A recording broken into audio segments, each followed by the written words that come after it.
The scent of cinnamon and vanilla curled through the air. A warm invitation from the tray of freshly baked snickerdoodles cooling on the marble countertop. Natalie Harper adjusted the cashmere throw draped artfully over the linen sofa, her fingers lingering on the soft fabric as she stepped back to survey the living room. The late afternoon sun streamed through floor-to-ceiling windows, casting golden streaks across the hardwood floors of the meticulously staged craftsman bungalow. Every detail, the hand-woven rug, the curated stack of coffee table books, the faint hum of jazz from a hidden speaker was deliberate, designed to whisper home to anyone who crossed the threshold. In her 7 years as a real estate agent, Natalie had learned that selling a house wasn't just about square footage or granite countertops. It was about crafting a story, a promise of new beginnings. Today's open house was no exception. She smoothed her tailored blazer, checked her reflection in a nearby mirror, and allowed herself a small, satisfied smile. The stage was set. As she moved toward the kitchen to arrange a charcuterie board, artisan cheeses, figs, and rosemary crackers, she heard the front door swing open, the faint jingle of the bell she'd hung for the occasion. Her heels clicked across the hardwood as she prepared to greet her first visitors, her practiced smile already in place. But the words froze in her throat when she saw them. Daniel Whitmore and Sophia Delgado. Her ex-husband and the woman he'd left her for, strolling into the open house as if they belonged there, their presence a sudden, jagged tear in the fabric of her carefully curated day. Daniel's eyes met hers, and a smirk tugged at the corner of his mouth, sharp and familiar. "Well, look at this," he said, his voice smooth as polished stone. Natalie Harper, still playing house for strangers. Sophia, clinging to his arm, tilted her head, her glossy auburn hair catching the light. "I'm honestly surprised you're still at it," she said, her tone syrupy with condescension. "Daniel told me you were never really cut out for this business. Too emotional, wasn't it?" Natalie's pulse thudded in her ears, but she forced her smile to hold, bright and unyielding as a spotlight. Inside, though, her stomach churned, a storm of anger and betrayal swirling beneath her calm exterior. She clasped her hands in front of her, nails biting into her palms. "Daniel, Sophia, what an unexpected pleasure," she said, her voice steady despite the heat rising in her chest. "Looking for a new place, I assume?" Daniel's arm slid around Sophia's waist, his fingers playing possessively. "Thought we'd see what you've got to offer," he said, his gaze raking over the room as if appraising her work and finding it wanting. "We're in the market for something suitable." The irony wasn't lost on Natalie. Years ago, she'd poured everything into supporting Daniel, as he built his architecture firm from a scrappy startup into a regional powerhouse. She'd been his cheerleader, his sounding board, his safe harbor through late nights and endless deadlines. She'd believed in him when he doubted himself, sacrificing her own ambitions to keep their life together afloat. But no matter how much she gave, it was never enough. Daniel grew colder, his criticisms sharper, his absences longer. When she decided to pursue her real estate license, hoping to carve out a piece of herself in a marriage that felt increasingly one-sided, he'd scoffed. "You're not built for it, Nat," he'd said, his voice dripping with dismissal. "Stick to what you're good at, keeping things comfortable." She should have seen the cracks then, the late-night texts he brushed off as client emergencies, the perfume that lingered on his shirts. But love had a way of blurring the edges of truth. When she finally uncovered his affair with Sophia, his junior designer 26, ambitious, and everything Natalie feared, she was the betrayal cut deeper than she could have imagined. She'd confronted him, her voice trembling with rage and heartbreak, only for him to deny it, to twist her words until she questioned her own sanity. Gaslighting, her therapist later called it, a term that felt too clinical for the way he'd unraveled her sense of reality. The divorce had been a slow-motion disaster. Daniel filed first, citing irreconcilable differences, as if their marriage had been a minor disagreement rather than a decade of her devotion. He moved in with Sophia before the papers were even served, leaving Natalie to pack up their shared life alone. She fought for a fair settlement, but Daniel's lawyers were relentless, painting her as unstable, ungrateful, a leech on his success. By the time it was over, she'd walked away with enough to start over, but little else: no home, no trust, no illusions. Rock bottom came in the months that followed. She'd spent nights curled up on the floor of her rented studio apartment, a bottle of cheap Merlot her only company, replaying every moment of their marriage, searching for the point where she'd lost herself. But Natalie wasn't one to stay broken. She threw herself into her work, channeling her pain into ambition. She studied the market obsessively, networked with developers, and honed her instincts until she could read a client's needs in a single glance. Within 2 years, she was a top agent in Portland, her name synonymous with results. She started her own agency, Harper Homes, specializing in helping women in transition divorcees, single mothers, survivors of their own private wars find not just houses, but homes where they could rebuild. Now, standing in the sunlit living room of this open house, face to face with the ghosts of her past, Natalie felt a flicker of triumph beneath her anger. Daniel and Sophia might have thought they'd broken her, but she'd risen stronger, sharper, a woman forged in fire. She gestured toward the dining area, her movements fluid and professional. "Let me show you around," she said, her tone clipped but polite. "This home has a lot to offer: open layout, updated fixtures, plenty of natural light." As she led them through the house, Daniel's commentary was relentless, each remark a needle aimed at her confidence. "This trim looks cheap," he said, tapping a baseboard. "And the backyard's too small for any real entertaining." Sophia trailed behind, her phone in hand, snapping photos with a bored expression. Natalie ignored the jabs, focusing on her pitch, but her mind raced. Why were they here? Daniel's firm was successful, last she'd heard. He'd landed a contract for a boutique hotel downtown. Downsizing didn't fit the image he'd always cultivated. The man who needed the world to know he'd made it. When they reached the master suite, Natalie couldn't resist a small twist of the knife. "This home is priced competitively," she said, meeting Daniel's eyes. "Perfect for someone looking to simplify. I've been working with a lot of high-profile clients lately. Business is booming, so I'm sure I can find something that fits whatever budget you're working with." Daniel's jaw tightened, a flush creeping up his neck. "Don't get cocky, Natalie," he snapped. "You're not as untouchable as you think." Sophia shifted uncomfortably, her eyes darting between them. For a moment, Natalie thought she saw something: fear, regret, flicker across the younger woman's face. But before she could dwell on it, Daniel turned abruptly. "We've seen enough," he said, steering Sophia toward the door. "We'll be in touch." As they left, Natalie exhaled a breath she hadn't realized she'd been holding. Her hands trembled slightly as she straightened a vase on the entry table, the encounter replaying in her mind. Daniel's smugness, Sophia's uneasy, it stirred something in her. A mix of old wounds and new resolve. She'd spent years proving him wrong, building a life he could never touch. But seeing them today, so brazen, so untouched by the wreckage they'd left behind, ignited a spark she hadn't felt in years. This wasn't over, not by a long shot. Driving home that evening, the city lights blurring past her windshield, Natalie's thoughts drifted to the early days of her marriage. She'd been 24 when she met Daniel, a bright-eyed architecture student with big dreams and a bigger ego.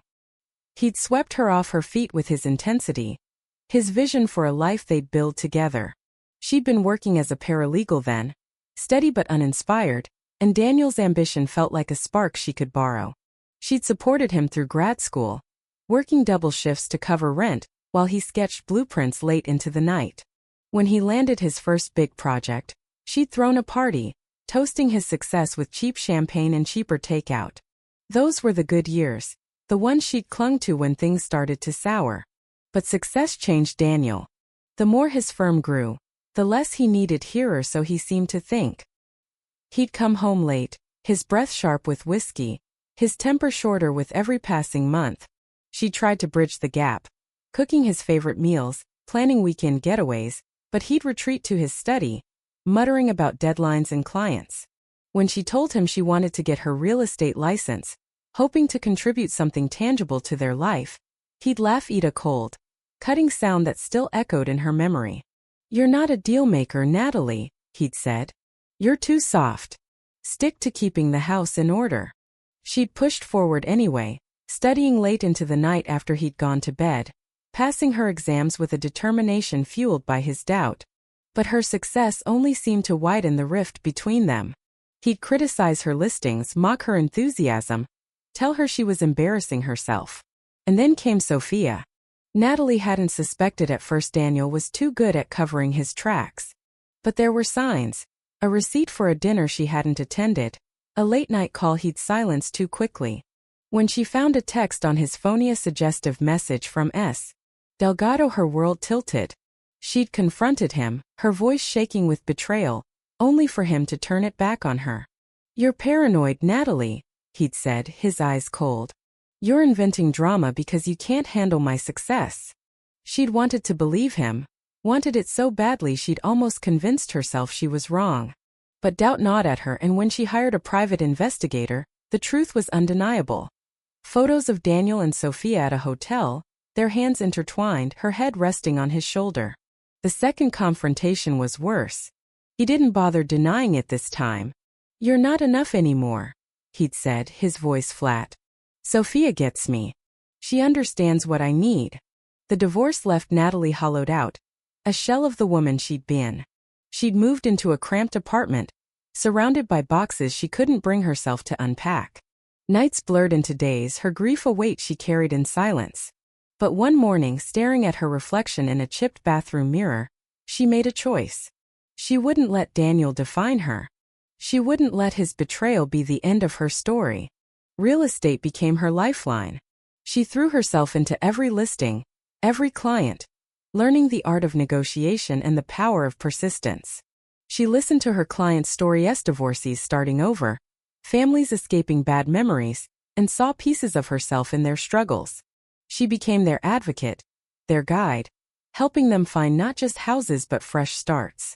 Her reputation grew, her agency thrived, and she surrounded herself with a team of women who shared her vision. Fierce, compassionate, unstoppable. But Daniel's reappearance at the open house cracked something open in her. A reservoir of unresolved pain she'd buried deep.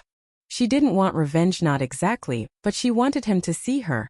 Really see her, the woman she'd become without him. As she pulled into her driveway, a cozy Victorian she'd renovated herself, she made a silent vow. She'd face this head-on, whatever it took. A week later, Natalie was in her office, a sleek space with exposed brick and a view of the Willamette River, when her assistant, Lila, buzzed her intercom. "Natalie, there's a Sophia Delgado here to see you. She says it's urgent." Natalie's pen froze mid-signature. "Send her in," she said, her voice betraying nothing. Sophia entered, looking smaller than Natalie remembered, her designer handbag clutched like a shield. Her eyes were red-rimmed, her posture tense. "Natalie," she began, her voice barely above a whisper. "I need your help." Natalie leaned back in her chair, studying the woman who'd once been her rival. "And why would I help you, Sophia? You and Daniel made it clear you didn't need me in your lives." Sophia swallowed, her fingers twisting the strap of her bag. "Things aren't what they seem," she said. "Daniel's firm, it's falling apart. Bad investments, lawsuits from clients. We're drowning in debt. We need to sell our house, but we don't know how to start. And two, can't trust anyone else. You're the best, Natalie. Everyone says so." Natalie's lips curved into a faint, unreadable smile. The irony was almost too perfect. Daniel, the man who'd once called her a failure, now dependent on her expertise. "That's quite a situation," she said, her tone neutral. "And you think I'm the right person to handle it?" Sophia nodded, her eyes pleading. "I know we've had our differences, but I'm asking you to put that aside. For old time's sake." The word stung, a reminder of the life Sophia had stolen. But Natalie saw something else in her expression: fear, desperation, the look of a woman trapped. "All right," she said, standing and smoothing her skirt. "I'll take a look at your property. No promises, but I'll see what I can do." Relief flooded Sophia's face. "Thank you, Natalie. You have no idea what this means." "Oh, I think I do," Natalie said softly, her mind already turning. This wasn't just about selling a house. This was an opportunity, a chance to peel back the layers of Daniel's perfect facade and expose the truth beneath. Over the next few weeks, Natalie dove into the project with her usual precision. She brought in her team: stagers, photographers, a contractor to fix the outdated plumbing in Daniel and Sophia's sprawling modern home. The house was a monument to Daniel's ego, all glass and sharp angles, but it was tired, neglected, a reflection of the cracks in their life. As she worked, Natalie couldn't ignore the tension between the couple. Daniel was volatile, barking orders at Sophia over minor details, his temper flaring at the slightest provocation. Sophia, meanwhile, seemed to shrink in his presence, her laughter forced, her eyes distant. One afternoon, as they reviewed paint samples for the living room, Sophia pulled Natalie aside. "Can we talk?" she asked, her voice trembling. "Somewhere private?" Natalie nodded, leading her to the home study, a room lined with Daniel's awards and framed articles about his firm. Sophia closed the door and sank into a leather chair, her hands shaking. "I don't know how much longer I can do this," she said, her voice breaking. "Daniel, he's not the man I thought he was. He's controlling, cruel. He tracks my phone, checks my emails. If I step out of line, she stopped, her hand brushing her arm, where Natalie noticed a faint bruise peeking from beneath her sleeve. Natalie's stomach twisted, a mix of sympathy and calculation. She'd known Daniel's temper, his need to dominate, but this was darker than she'd imagined.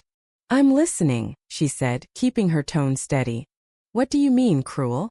Sophia's eyes filled with tears. "He's always been intense, you know that. But it's worse now. He's paranoid, thinks everyone's out to get him. He's lost so many clients and he blames me, says I'm not supportive enough. Last week, she choked on the words, her hand covering her mouth. I thought I could fix him, that I was different. But I was wrong." For a moment, Natalie saw herself in Sophia's tear-streaked face, the younger, naive version of herself who'd believed love could conquer anything. But pity was a luxury she couldn't afford. "Not yet. I'm sorry you're going through this," she said, her voice cool but not unkind. "But what do you expect me to do, Sophia? You chose this life with him." Sophia flinched, but she didn't look away. "I know I hurt you, Natalie. I know I don't deserve your help. But I'm trapped and I don't know how to get out. I needed to tell someone." Natalie's mind raced. This was more than a crack in Daniel's armor, it was a chasm. She placed a hand on Sophia's shoulder, her touch firm but gentle. "If you're serious about getting out, you need to be smart. Document everything, every threat, every bruise, every time he crosses a line. And find a lawyer, someone who specializes in domestic abuse. You don't have to do this alone, but you have to take the first step." Sophia nodded, wiping her eyes. "I'm scared, Natalie. But I want to try." "Good," Natalie said, her voice softening. "Start there.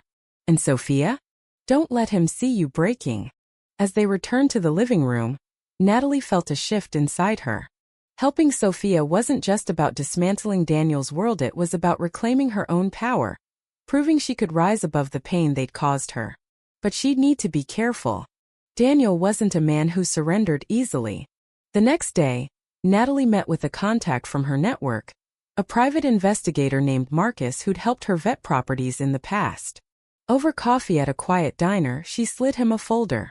"I need you to dig into Daniel Whitmore's firm," she said. "Financials, client complaints, anything that smells off." Discreetly. Marcus raised an eyebrow, flipping through the pages. "This personal?" Natalie's lips tightened. "Let's just say I have a vested interest in the truth." He nodded, pocketing the folder. "Give me a week." While Marcus worked, Natalie continued showing Daniel and Sophia potential homes, each viewing a study in strained civility. Daniel's criticisms grew sharper, his patience thinner. "This kitchen's a joke," he'd snap. Or, "You call this a master suite?" Sophia barely spoke, her eyes fixed on the floor. But Natalie caught her stealing glances, as if searching for an ally. One evening, after a particularly tense showing, Sophia lingered as Daniel stormed to the car. "Natalie," she whispered, her voice urgent, "I've been keeping a journal like you said. It's hidden in my closet, but I'm scared he'll find it." Natalie's heart quickened. "Good. That's smart. But you need a safer place somewhere he won't look. Email it to yourself, use a private account. And Sophia, don't confront him." "Not yet." Sophia nodded, her eyes wide with fear and determination. "Thank you, Natalie. I don't know why you're helping me, but thank you." As Sophia hurried to the car, Natalie felt a surge of adrenaline.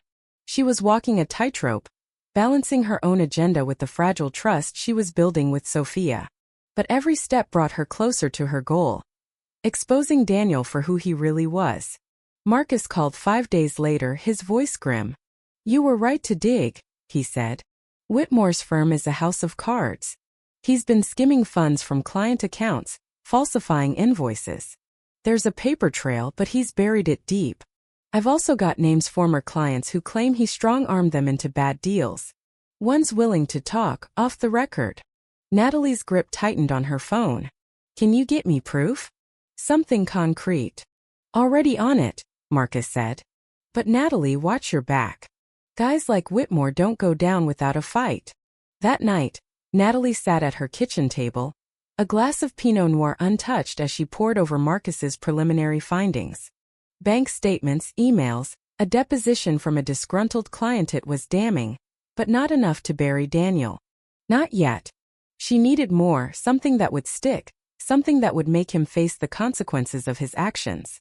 Her phone buzzed, snapping her out of her thoughts. It was a text from Sophia. He's getting worse. Found my journal. I lied, said it was for work, but I don't think he believed me. I'm scared. Natalie. Natalie's fingers flew across the screen. Get out now. Go to a friend's, a hotel, anywhere safe. I'll handle this. She didn't wait for a reply. Grabbing her coat, she drove to Daniel's office, her pulse pounding. The building was dark, save for a single light in his corner suite. She parked across the street, watching as his silhouette moved behind the blinds. For a moment she hesitated. Confronting him now without all the pieces in place was risky. But Sophia's fear echoed in her mind, and she knew she couldn't wait. She strode into the lobby, bypassing the night guard with a wave. She sold this building 2 years ago and knew every inch of it. When she reached Daniel's office, she didn't knock. He was at his desk, a glass of scotch in hand, his tie loosened. He looked up, startled, then sneered. What the hell do you want, Natalie? She closed the door behind her, her voice low and steady. I know what you're doing to Sophia, Daniel. The tracking, the threats, the bruises. And I know about your firm, how you've been stealing from clients, cooking the books. It's over. Daniel's face darkened, but he didn't stand. You're out of your depth, he said, his voice laced with venom. You think you can scare me with your little accusations? You're nothing, Natalie. You always were. She stepped closer, unflinching. I have proof, Daniel. Emails, financial records, client testimonies. And Sophia's not staying silent anymore. You're finished. For a moment, fear flickered in his eyes, but it was quickly replaced by rage. He slammed his glass down, the liquid sloshing onto the desk. You bitch, he snarled, lunging toward her. Natalie was ready. She sidestepped, grabbing a heavy paperweight from the desk and holding it aloft. Touch me and you'll regret it, she said, her voice ablaze. I'm not the woman you broke, Daniel. I'm the one who's going to break you. He froze, his chest heaving, and she saw the moment he realized she wasn't bluffing. Slowly, he sank back into his chair, his hands trembling. What do you want? He muttered. I want you to leave Sophia alone, she said. Sign the divorce papers, let her go, and face the consequences of what you've done. Or I take everything I have to the press, the police, and every client you've ever screwed over. Daniel laughed, a hollow sound. You think you've won? You'll never be free of me, Natalie. I'll always be the one who got away. She smiled, cold and unyielding. No, Daniel. You're the one who lost. She left him there, his office a tomb of his own making, and drove to the hotel where Sophia had fled. They sat in the lobby, Sophia clutching a cup of tea, her face pale but resolute. I'm done, she whispered. I'm filing tomorrow. Natalie nodded, a weight lifting from her shoulders. You're stronger than you know, she said. And I'll be here every step of the way. In the weeks that followed, Daniel's world unraveled. Marcus's evidence, combined with Sophia's testimony, triggered an investigation into his firm. Clients filed lawsuits, the IRS circled, and the press had a field day. Natalie watched from a distance, her focus on her agency and her clients, women like Sophia. Women like herself, who needed someone to believe in them. But closure came unexpectedly, on a rainy afternoon 6 months later. Natalie was at a cafe, reviewing contracts when Daniel appeared, looking older, diminished. Can we talk? He asked, his voice raw. Against her better judgment, she nodded. He sat, his hands folded, and spoke of regret, of the life he'd thrown away, of the man he'd failed to be. "I don't expect forgiveness," he said. "I just needed you to know I'm sorry." Natalie studied him, searching for the man who'd once held her heart. But he was gone, replaced by a stranger humbled by his own mistakes. "I don't hate you, Daniel," she said finally. "I stopped hating you a long time ago. But I don't need your apology. I needed to save myself, and I did." She stood, leaving him with his coffee and his ghosts, and stepped into the rain, the city alive around her. The pain of her past would always be a part of her, but it no longer defined her. She was Natalie Harper, survivor, builder, unstoppable. And whatever came next, she'd face it with her head high, her heart whole, and her story hers to write. If you were the one in this story, how would you react? Would you stand up and fight back, or accept the unreasonable pressure and control from the HOA? Share your thoughts in the comments below. And don't forget to subscribe, like, and share this video with more people. Your small action gives us the motivation to keep bringing you more intense and engaging stories. Thanks for watching, and we'll see you in the next video.